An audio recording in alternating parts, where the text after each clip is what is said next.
Hello and welcome to the Arthur B. Morrow Institute for Peace and Justice at St. Paul's College, the University of Manitoba. My name is Jason Brennan. I'm the manager of the Morrow Institute. On behalf of Dr. Adam Muller, the acting director of the Morrow Institute, I welcome you to today's lecture, both people in the room and online. The University of Manitoba campuses are located on the original lands of the Anishinaabe, Cree, Oji-Cree, Dakota, and Dene peoples, and on the homeland of the Métis Nation. We respect the treaties that were made on these territories. We acknowledge the harms and mistakes of the past, and we dedicate ourselves to move forward in partnership with Indigenous communities in a spirit of reconciliation and collaboration. So thank you for attending today. This is the second of our winter brown bag lectures. Please visit our website to see descriptions and find registration links and recordings for future lectures, and also to find links to video recordings of past lectures. Today's lecture is taking place both, as I mentioned, in person and online, and the lecture is being recorded for future broadcast on the Morrow Institute YouTube channel. The lecture will include a 30 to 40-minute presentation followed by a question and answer session. At that time, I would ask online viewers to use the question and answer box to type in your questions, and then once I see that you have a question, I may well ask you to, if you wish, to turn on your microphone and ask your question in person. Our lecturer today, Dr. Tarila Marclint Ebiede, co-founder and director of the Conflict Research Network West Africa, or by its acronym, CORN West Africa. In a moment, I'll introduce him a little more. I'll just say that his first visit to the Morrow Institute was in the spring of 2022. We were still shut down. No one was here, and I was very happy to have someone knock on my door. And in he walked, and we had a very good conversation at that time, but there wasn't a lot going on in the spring, and we weren't back in session yet. And so we waited for a future visit, which happened this past fall, at which point I was able to introduce him to Dr.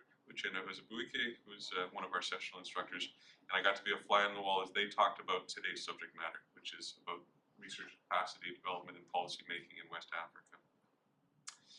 So the lecture came out of that meeting, and we're very happy to have with us Dr. Ebiede as a political scientist. His research straddles political violence, the impact of violent conflicts on local governance, youth and violence, peace building and security in Nigeria. He is published in leading academic journals and formed programmatic intervention of international institutions such as the European Union and the United Nations Office on Drug and Crime in conflict-affected societies. He's held fellowships and research awards from institutions in Europe and North America. He holds a PhD in social sciences from KU Leuven, one of the world's oldest Catholic universities. In his presentation, Dr. Ebiede will share the story of CORN and provide preliminary findings on upcoming reports that catalog the peace-building landscape in West Africa and consider the need for both international and West African collaboration in strengthening curriculum and research methodologies across the region, which may lend itself to discussions about the region itself. So we're very pleased to welcome Dr. Tarila Ebiede to the Brown Bag Lecture Podium.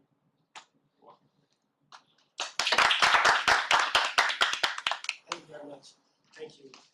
It's a pleasure to be here with you today and to share the work that we're doing in West Africa, in Nigeria, with the Conflict Research Network West Africa. To start our story, and with every good endeavor, is a story behind it, a story that inspires, a story that leads us to our destination.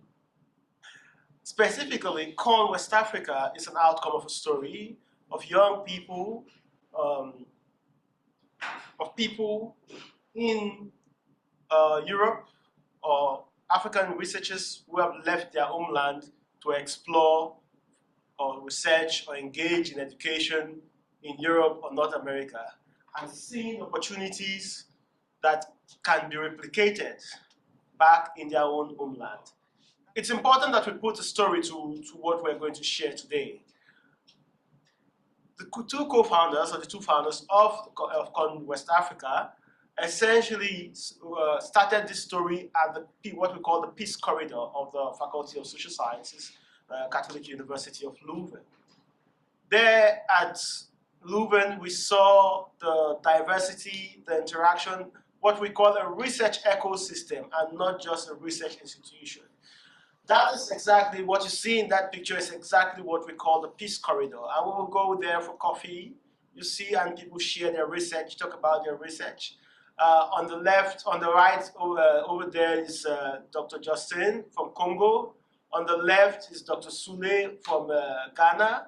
And along the corridor, there was our dean and a few other colleagues from the faculty. And we'll share our research and talk about our research.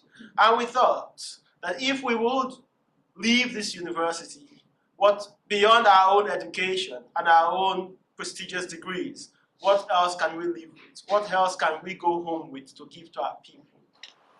And we identified the need, therefore, to build a peace research ecosystem in West Africa. And what's an ecosystem? An ecosystem is not just an institution or an individual researchers. Of course, West Africa is home to intellectual giants, many whose shoes I'm unable to lace. It's home to great institutions and individuals. Same as in Europe, you have, or North America, in Canada, and the United States, you have great researchers, great institutions. But we found out in our work and in our own research, in our time in Leuven, that a functional research community goes beyond the individual and goes beyond the excellence of an individual, of a scholar, but two, is sustained by a community. And therefore, what is needed is not just building a think tank or a university or an NGO, but an ecosystem where people and researchers spread within or beyond one community do conduct work, interact, and produce knowledge that is shared widely and have an impact beyond their community. In this research ecosystem, what do we need? We need to have researchers. Researchers drive the process because they conduct the research. We need to have events. What kind of events? Workshops, trainings, conferences, knowledge exchange, policy engagement. We need partnerships. We need publications because we need to produce knowledge. And overall, we need to have a community. I just walked down down there to the library a few minutes ago, and I saw a little kind of a garden inside the library with the sunlight shining on it. And for me, that looks like a garden. And that garden is an ecosystem. The garden is an ecosystem that involves organisms, plants, animals, air, and all other elements of nature, except fire, of course, because that fire burns it down. So we don't need fire yet. Yet, however, when we imagine an ecosystem like a garden, a botanical garden or whichever garden you can imagine, you see the interaction of different organisms. People feeding, one element feeding into the other, one actor feeding into the other. And of course, in a functional research ecosystem, we have researchers feeding into each other, institutions feeding into each other, and not working in silos, silos of their institutions, silos of their own personal friendship networks, silos of their own relationships and power structures, but no, but building a community where knowledge is produced for all, and knowledge is used to the benefit of the producers, but also the end users. That knowledge that transforms lives. Knowledge that I do not publish because I want to be the best public researcher, but because I want to change lives. I want to change my own life. That the knowledge that I, being the conduit for this form of knowledge to get into the space, that in producing this knowledge, that it transforms my life. It transforms the lives of the people, the students, the other researchers, the institutions that will, and that's basic drive with my good friend Toby Oshodi, who is a lecturer at the University of Lagos State University, and also was a PhD student there at KU Leuven. Together, we returned to Nigeria and we registered what is now known as the Conflict Research Network. And what did we do? First, we organized our first conference, or what we call a workshop, basically to survey the landscape of research. What is there? What is out there? And we had in 2021 the regional workshop on political violence and armed conflicts in Nigeria. Our keynote speaker for that event was a distinguished professor from South Africa, Kenyan by origin, but at the University of Wits in South Africa, Professor Gilbert Kadiagala, and he gave a keynote lecture on decolonizing conflict research in Africa. what are the challenges for emerging research scholars in the continent. That basically was the fire that set up. It was like it inspired us and said, yes, what we are doing was the right thing. We had 66 participants, researchers from across Nigeria, and few online from across West African region participate in that event. We then, at that workshop, launched the Conflict Research Network West Africa, which did the participants at that event as the pioneer members. And today they are all active one way or the other in WhatsApp groups, on the online platforms, attending future events which we will show. So we had other events, for example, webinars, regular webinars. And the idea, again, is to bring these researchers out of their silos, bring our members out of their silos, and let them collaborate, share their knowledge beyond their campuses. Of course, we will always say that people attend conferences, people attend workshops, International Association of Political Science, ISA, APSAM, everything. We know that these associations are of great benefit to our members. However, in the context that they are working in the context of West Africa, one of the key challenges is the issue of resources. That limited resources undermines their ability to connect, to mobilize, to engage beyond their institution. So what are we going to do? As a network, we're going to provide the resources for regular exchange, and not mainly once a year or twice a year, but regular exchange beyond their institutions, improving their knowledge. So we had regional webinars, regional collaborations, international collaborations also. Again, we provided opportunities for our researchers to travel to international institutions. So for example, here we have CON members in Helsinki at the United Nations University for World Economic Research, UNI-WIDER in Helsinki, Finland. We had eight of our researchers there to share their work in the poster session during the last conference on sustainable peace building, SDG 16. We also had other events based on the issues, either elections. So we created opportunities for researchers in the region to comment and engage on topical issues. So here, for example, Dr. Babayo Sule sharing his research on elections in context of violent extremism in Nigeria's northeast. Very important because it provided a platform for researchers to again speak beyond their community, speak beyond their institutions, but share their knowledge in a continent, in a region that is made up of more than 300 million people, and a region like West Africa that has more than 60 universities and institutions, creating opportunity for them to connect beyond these silos, as we will call them. And then, of course, we started collaborating, training our young researchers, this is an example of a collaboration with ACLED, which is the Armed Conflict Location and Event Database Project, teaching emerging researchers methods, which again I will speak to in a few minutes. And then a further example, collaborating with CSS, Conflict Center for Security Studies at ETH Zurich, one of the best universities in the world. What are we doing, basically? The idea is there is knowledge out there, knowledge of methods, knowledge of analysis, knowledge of engaging, of communication, and we think that what we have in the region, as good as it is, can be improved. However, how can this be done? Through collaboration, through knowledge exchange, building relationships of exchange that will improve the quality of research in West Africa beyond what is available in the classrooms. Of course, also, that this exchange is not one way.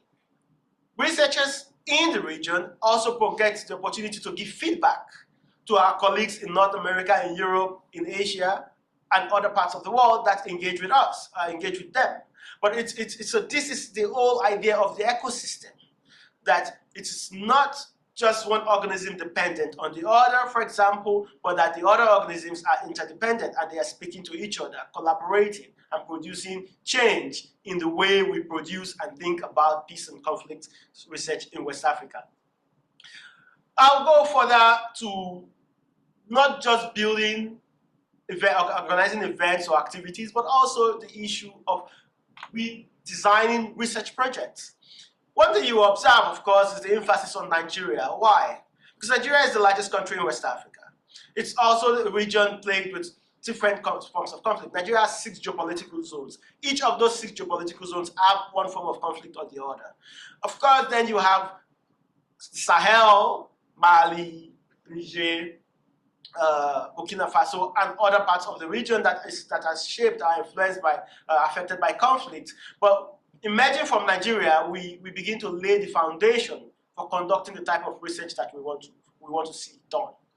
For example, we have implemented two main research projects, basically saying, understanding how do local people, the first project in the state of peace in Nigeria is how do local people conceptualize and imagine peace in their communities.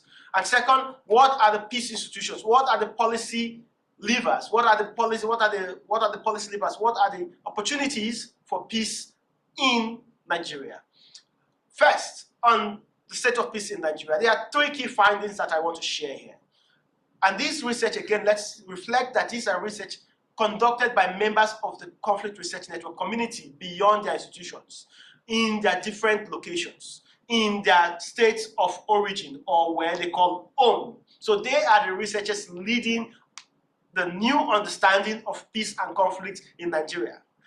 It's no longer, it will move beyond the time where we external, like myself, who live all over the world, will return home to one community to conduct the research. No, we empower the researchers in that community to conduct the research, generate the knowledge, and share. Of course, we have our own added value in terms of analysis, in terms of reviewing, in terms of improving the quality of knowledge. There is no way we can exclude people from participating in research because they are not from there. That's not the idea. But that people who are from there, people who are living there, people who do their work there, are a great resource, a great human resource that can improve how we conduct research at a very cost-effective way, by the way, to say, when we're thinking about that.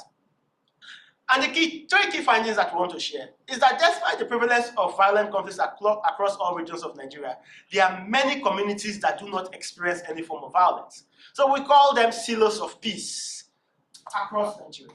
Second is that communities that do not experience any form of violence. Again, why are these communities more peaceful? It's because they have strong, or what we call engaged, traditional governance institutions and relative social cohesion. And finally, that there are also, in conflict contexts, there are active community groups engaged in peace efforts and producing peace outcomes in communities that are affected by conflict. Why is this important? In our understanding of conflict, in our understanding of peace building is often framed as an external intervention to improve on the situation in conflict-affected communities. But the research is showing, from the State of Peace SOPIN research, by the way funded generously by the United States Institute for Peace, that peace building, even when there are no international actors, do take place in communities affected by violent conflicts. And therefore, when we say local peace building, it is not facilitating, it is not external actors or foreign actors trying to facilitate people to know. Originally, what we found in the research was that when conflict breaks out, when there is a conflict, there are not, almost spontaneously actors within communities seeking to resolve that conflict. This is an important knowledge, because when we go in to build peace, we should seek out these actors even before designing interventions. That is one of the conclusion recommendations we make. But just for the purpose of this presentation, let me go to the next, the second research we have just finalized, is that on policy levers and peace institutions in Nigeria, we find that all communities, of course these are randomly sampled communities, but there is evidence that there is one form of peace institution or the other in almost all communities across Nigeria. Or institutions that are pre-existing, even before conflict, do have peace functions, do carry out functions of peace, either mediation, dialogue, facilitating exchange, and things like these different activities that seek to promote peace. And then also that when you see that when individuals collaborate, so peace outcomes are best achieved when individuals collaborate across the different levels of society. When we say different levels of society, we mean the federal, because there are certain law enforcement functions that are embedded in the federal government. And then you have the state, which is subnational, and then you have the communities. We see that peace outcomes are more impactful and more successful or are more sustainable when we have collaboration across all levels of society. And then finally, we also see that local institutions, which again is a reflection of our previous study, local institutions are often more effective in mobilizing people and communities for peace. One important point is also to make a point, again, this is consistent across the different studies we have conducted, is that peace outcomes are even recorded in communities where we see violent conflicts. These are examples of the work we have done, and we are publishing this report, this peace policy levers report is quite voluminous in a few weeks from now, and that will inform advocacy by our other partners. And the idea is this. This research has been conducted by academics, by people in academic institutions, facilitated under their membership of CON. But we translate it and hand it over to our colleagues and our partners in advocacy, in policy, in government, to say these are findings from research. You, the NGOs, the non-governmental organizations, the working on peace building, the community organizations working on peace building, can you design, therefore, advocacy messages around these findings? This is the idea of an ecosystem. It's that our researchers, our members, are collaborating, producing research, which we now transmit to a community of practice. The community of practice, in this case, NGOs or advocacy organizations, use that and transmit that to messages that communicate to the environment. So if you're a political scientist in the room, so this whole Estonian systems theory becomes manifest, is that you get a message into the system, there's a feedback loop, and it's that you produce outcomes based on that. So this is the idea of the ecosystem, and this is what we've been doing. Of course, we also, another example of not our own research, but convening to influence policy is our last conference of 2023, where we focus on social protection in fragile and conflict-affected settings. This was again a great success, took place in November. 67 participants from 30 institutions across Nigeria. We have policymakers and development partners, including diplomats such as the British High Commission, UNICEF, Save the Children, and then, of course, the office responsible for social protection in Nigeria. I'll just share some of the key findings. Basically, very small letter there, so don't stress your eyes. We identified from the research that, and you see it was widely reported in the newspaper, social protection policy in Nigeria at the risk of political hijack. We told the president based on that conference. You see there clearly the findings include that the social protection, which is basically resources provided to help people who are vulnerable and poor, is vulnerable to political influence and patronage politics. Again, a dominant feature of politics in West Africa or in Africa or in many parts of the global South. There are significant issues around the registry, social protection register. And then finally, it was proposed that all cash transfers should be delivered through a formal banking system. In the past, cash transfers were made in cash to physical cash to people. Now, these findings, as straightforward as they may seem, came out of research presented by CON members spread across different parts of the region on the topic of social protection. Not too long after that, we of course asked, part of our report to the Nigerian government was to overhaul the social protection system. But that was because few weeks after our conference and the findings, the Minister for Humanitarian Affairs responsible for social implementation of social protection was sacked for corruption and other allegations related to patronage politics in the social protection landscape. This shows really that our researchers are asking the most relevant questions. It also shows that our researchers are in line, are embedded, are aware of the relevant issues in their communities, and are ahead in these questions. Their research outputs are timely, and they are doing what is needed to influence policy. But the extent to which the research influenced the outcomes that we see afterwards, especially the dismissal of the social minister, of course, we do not have any evidence to make that claim. But the evidence we have is that we are asking the right questions, our researchers are asking the right questions, and if given the platform, that they will be able to communicate their research more effectively and may be able to influence how our societies are governed in West Africa. So, having said that, where are we going to? Where are we coming from and where are we going to? We've learned some lessons. We started with 66 members at a workshop in Lagos. After 3 years, we have about 266 members across 7 countries and in 44 institutions in West Africa. It is now time to move beyond, as I said, individual research stars. We have seen people from our community succeeded, gain admissions to the best PhD programs in Europe and North America, or attended some of the best conferences, moved on to become postdocs and even assistant professors around the world by our efforts and our collaborations. But we now need to move. Not everybody in West Africa can come to Winnipeg. Not everybody have the resources to pay to find themselves in Europe. How then can we build a community of research excellence? How then can we consolidate? How can we move beyond me, my friends, my colleagues, who are able to publish in the best journals or in relatively great journals in the world, but to building communities of excellence where our universities in West Africa becomes a hub, part of an ecosystem. This is where we're going to. And this is where we are inviting you to be part of this journey with us. What do we need to do? We need to strengthen conflict research methodology training in West Africa. Why is this important? We've learned from our work with Marclint and with ETH Zurich that really we have a lot of work to do in terms of the content of our methodology curriculum in conflict research, peace and conflict studies in West Africa.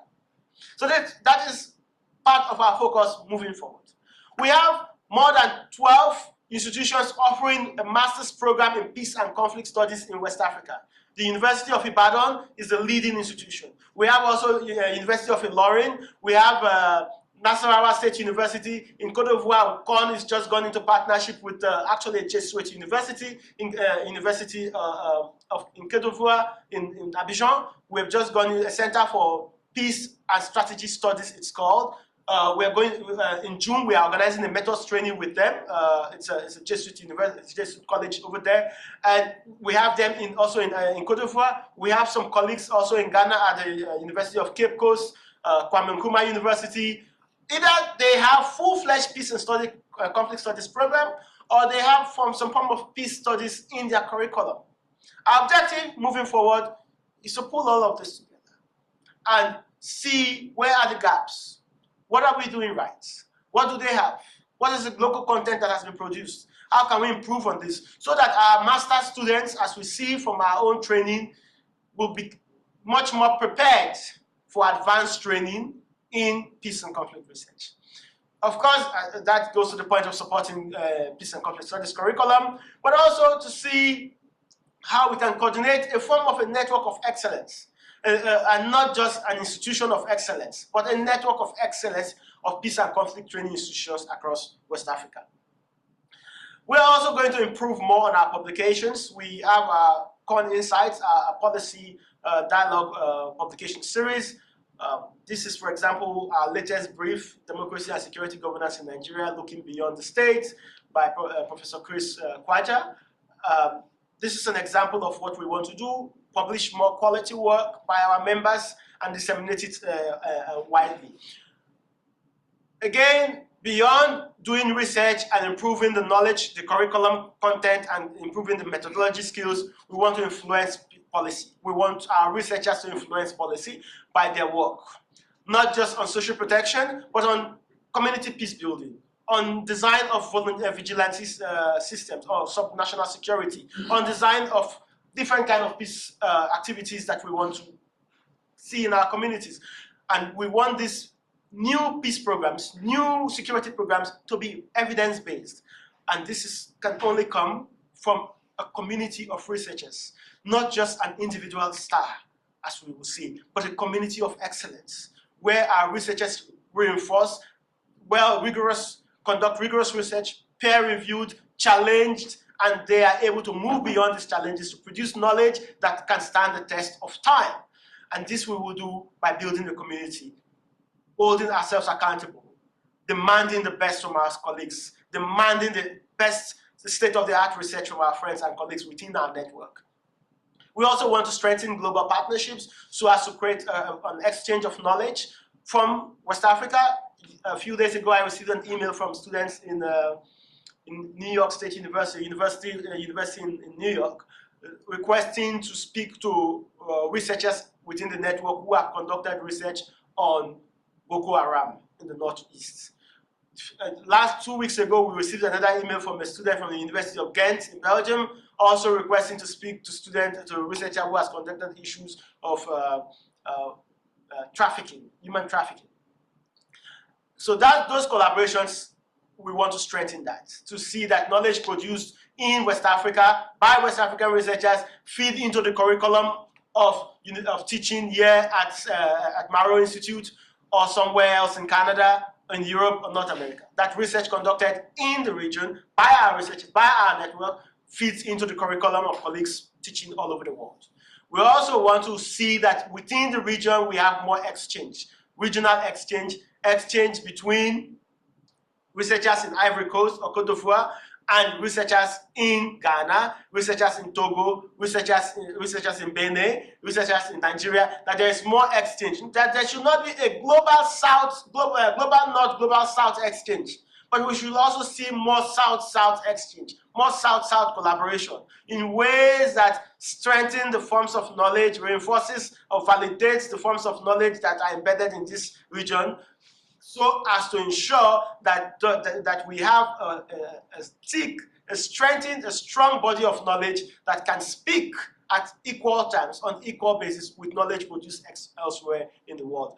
Thank you very much for your kind attention, and I am using this opportunity to invite you to dialogue with us, to collaborate with us, and to be part of this journey, so that we will have an ecosystem not just for West Africa, but as, again, let me just conclude by saying, for example, that the Congo Basin, for example, contributes to maintaining our global ecosystem. So is the Amazon, but they are geographically located in different areas.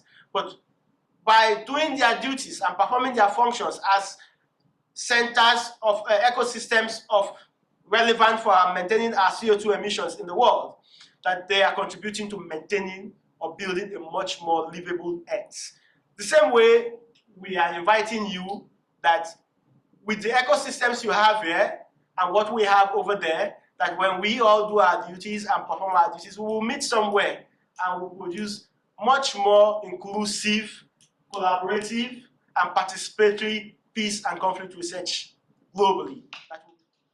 Thank you, Tarila. I heard you, of course, we've met before, and I'm fortunate to have traveled to Nigeria and West Africa and Ghana before, and we're also fortunate here at the University of Manitoba to have received many great students from West Africa, including our first from Côte d'Ivoire this year. I think he's online, so he hears us. But I'm not unfamiliar with some of the challenges that undergraduate students and even master's students in some of these programs face in terms of resources. So thank you for bringing these things to light and your efforts with regard to ways to make that better and that experience better. So we'll engage some conversation and some questions on some of these topics. So I open the floor to anyone online who wishes to type in a question or to raise their hand. I recognize quite a few of you online. There's over 30 people online. And I open the floor to questions in the room as well. So the floor is open. Yeah, thank you for sharing. So I can feel that you're fascinated about the knowledge, how to really the knowledge produced from the local, by the local, driven by the local, and share among the so-called ecosystems that you propose here. So I'm also thinking about if we work in a community that doesn't exist any peace researchers, so how can we advance the knowledge production, and also how we can solicit knowledge from the local community, or we can just probably maybe we can mobilize the peace builder there, or the peace institution that you propose. Is that another way of doing things if there are no peace researchers there? Shall I go ahead just right away? Thank you very much. Sir, what's your name? My name is Kachan. Kachan, thank you very much for that excellent question. Indeed, researchers do not exist everywhere in every community you go to. In the formalized way of education and researchers with a PhD or with a master's degree, but knowledge exists everywhere. And in my work, working in West Africa, working in the most rural communities you can imagine, in every community there are institutions or actors who hold knowledge and who produce knowledge or who document history. Therefore, what we are in this sense calling for or demanding for to improve our knowledge systems is to see how we formalize, well educated with the best degrees and all over from wherever you get it from, should see this local actor or local historian, because they are always the village historian. When you go to one village, you say, when you ask, oh, well, who can tell you about so and so event? And they will always refer you to one man.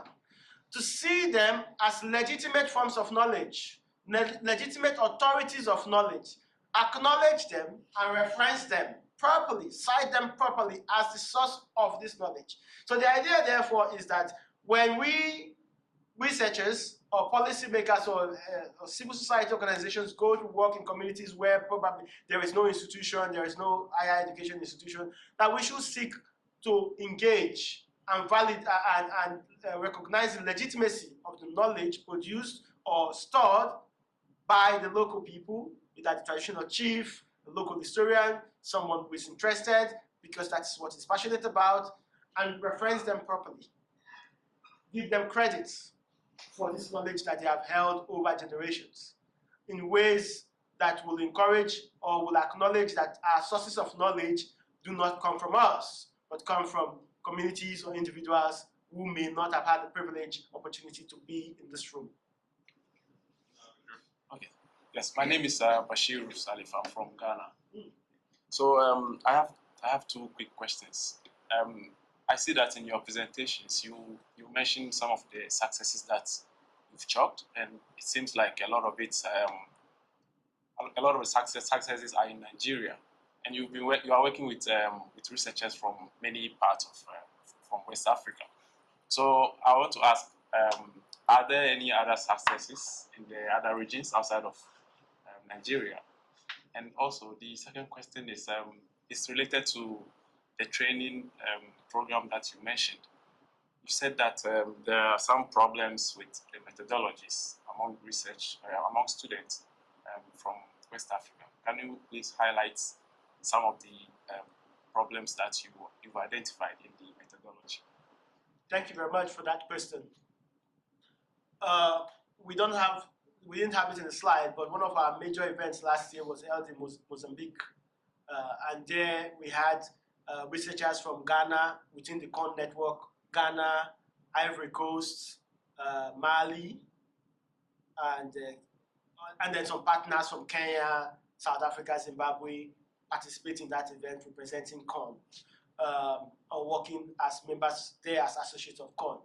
Rightly so, most of our events are taking place in Nigeria, but again, this is why we are moving into the future with the idea or with the knowledge of bringing what we have done in Nigeria to other countries in the region, especially Ghana and Ivory Coast. That's Ivory Coast. We are having a partnership with the Jesuit college there, the Center for Peace and Strategy in Abidjan. It's in the Jesuit University in Abidjan. It will take place 1st of July to the 6th of July. That's one of our first partnerships in Francophone West Africa. And then in Ghana, we look forward to engaging with colleagues from the University of Cape Coast on peace training and peace research methodology training in Ghana. So we recognize the challenges or the limitations of having done so much of our work in Nigeria, but it's time to expand. It's time to look beyond. After all, we have members in Cote d'Ivoire, we have members in Benin, we have members in Togo, in Liberia, in Sierra Leone. And these are all conflict-affected countries or have history of one challenge or the other. And we have significant researchers there that we need to empower also. So we are going there.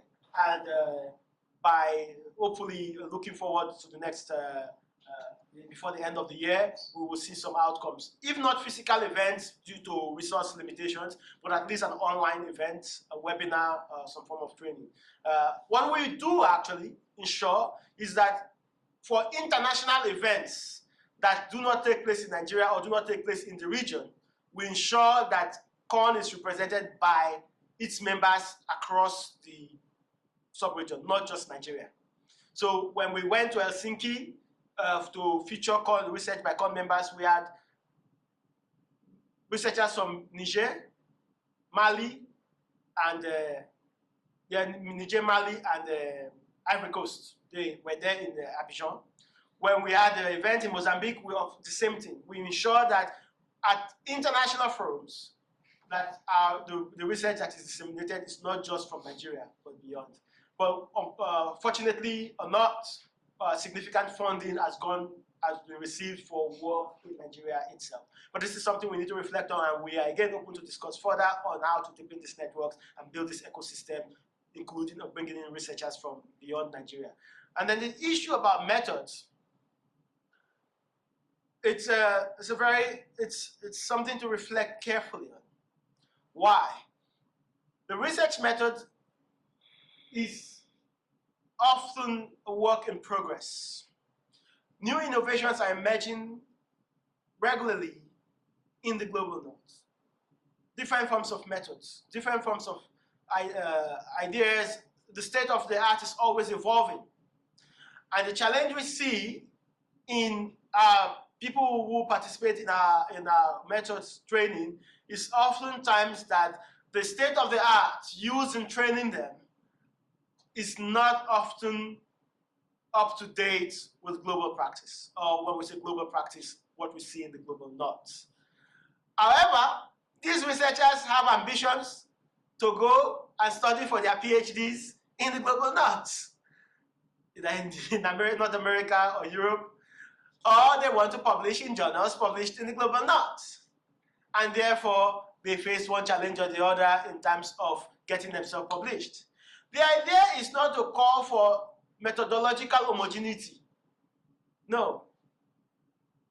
Research methods must reflect the heterogeneous nature of knowledge, how knowledge is produced.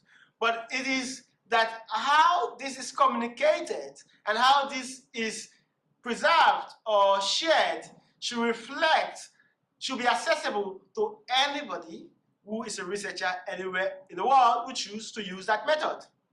Therefore, if I, somewhere in Ilorin, in Nigeria, or in Kumasi, or in Takoradi, anywhere, wants to use R, for example, to analyze a set of data or to conduct a social network analysis, irrespective of where I have gone to study, because I want to do a social network analysis, I should have that capacity to do it.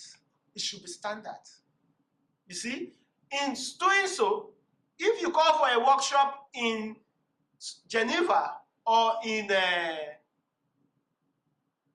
Ottawa or wherever, and say this is a workshop for migration studies, and therefore, and for you to participate in this workshop, you need to have knowledge of SPSS or R or one form of method or the other, or regression analysis.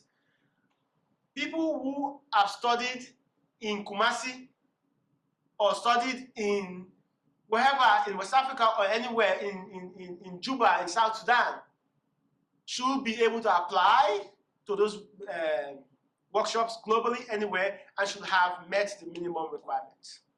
They should not be taken on board because they have to be taken on board, but they should be taken on board because they have met the minimum requirements. And we still have significant work to do in that area. So that is one of the observations that we have. It's not that these students are not intelligent. They're very intelligent. They learn very fast. We saw it in our trainings. But the curriculum, the content of their methods training requires significant investment. That's how I will look at that.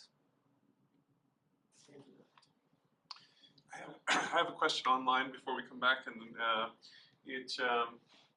it kind of goes towards the policy side of things and sort of the implications of that. So the person thanks you for the presentation. The question is on database and early warning, sort of predictive and preventative measures, I think is what they're getting at. Does Corn West Africa have an early warning and database center that can be useful or to regional organizations like ECOWAS with advice from corn experts? Is that part of the plan to maybe to create some sort of a method or system to provide that level of policy, implications and actions? So some of the forthcoming work in pipeline. We are working with the Nigeria's Early Warning Center called the Office for Strategic Preparedness and Emergency, OSPRE, on developing some research for human security, understanding human security, and the idea is to feed it into early warning systems. But as a network, also we are incubating what we call the Conflict Observatory in partnership with Marclint, but also with other research databases. The challenge, however, is that a single data point source for early warning may limit the effectiveness of any early warning mechanism. So it takes significant effort and time and resources to therefore build a multi-level or data source early warning system.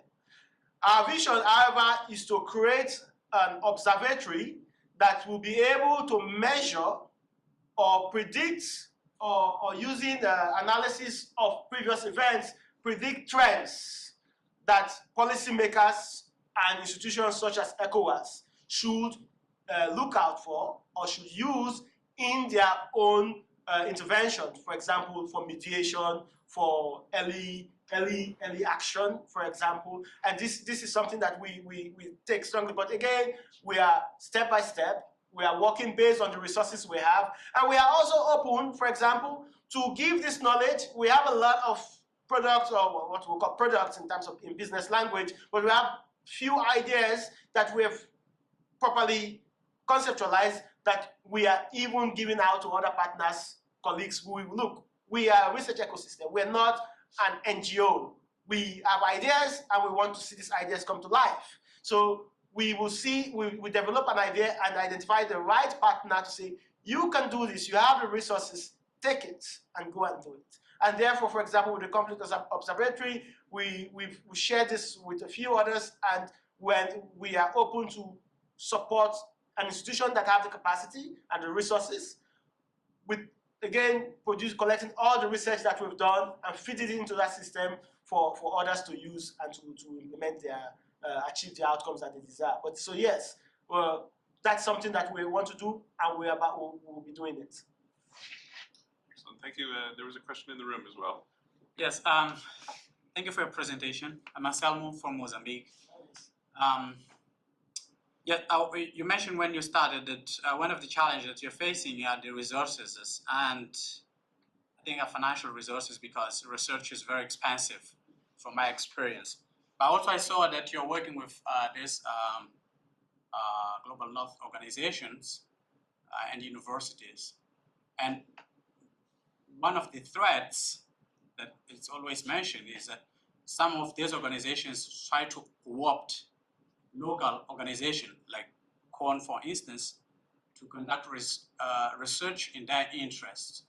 And I believe that happens, and it happens also in Mozambique. So I would like to understand from you what are negotiation mechanisms that you use to try to push back to some of global North interest, but also how do you navigate through that? Because interest is there to have knowledge from you, and maybe you can explain to us what CON so far have been able to offer to these organizations in terms of trade-off, not just in terms of collaborating with them. This is my first question.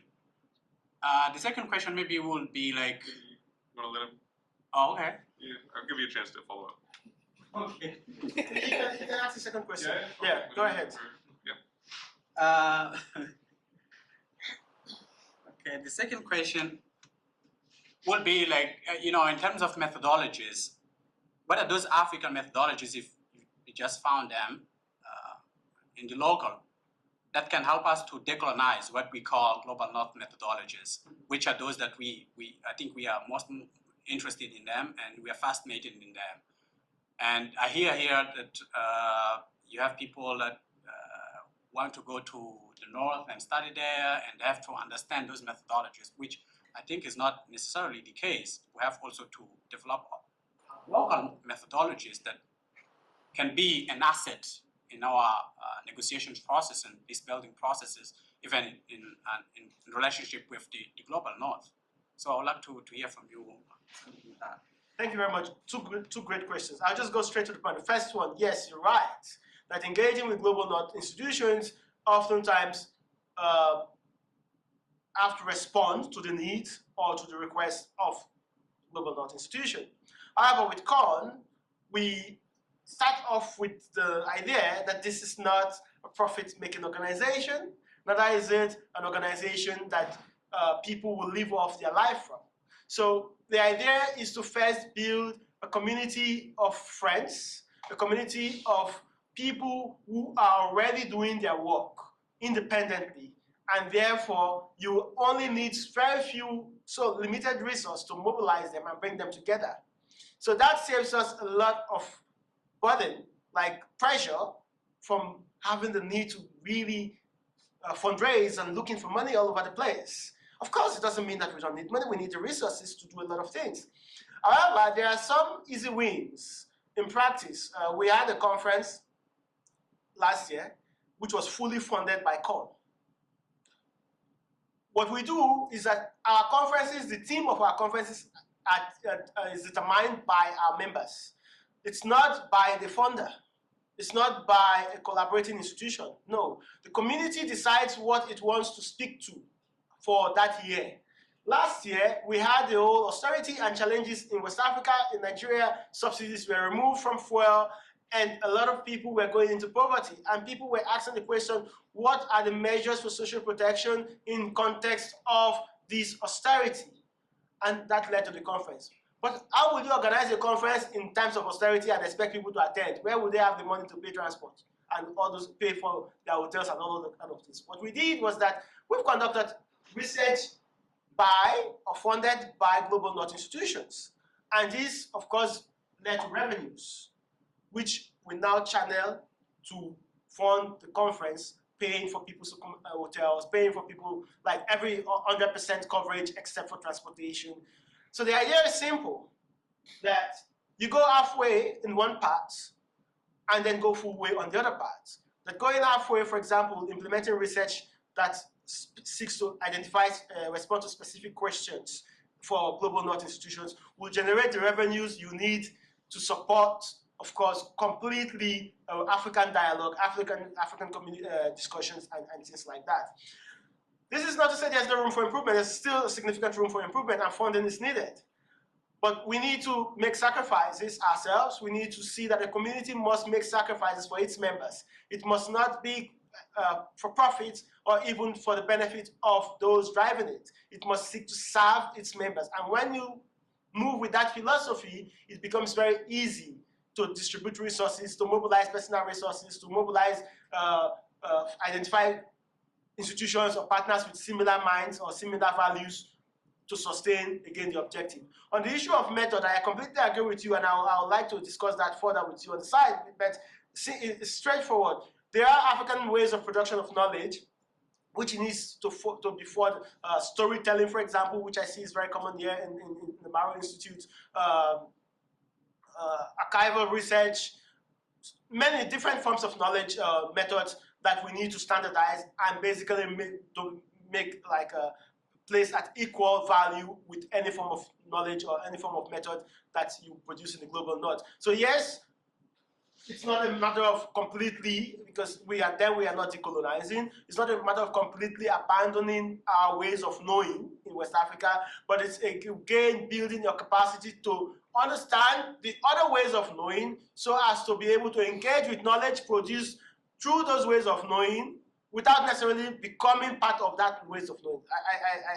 I hope you get what I'm trying to say. It's really that for you to be able to critique knowledge from the global north, you need to know how that knowledge is produced, and therefore you are able to engage not only with the findings, which we don't always agree with, but also with the process leading to that findings.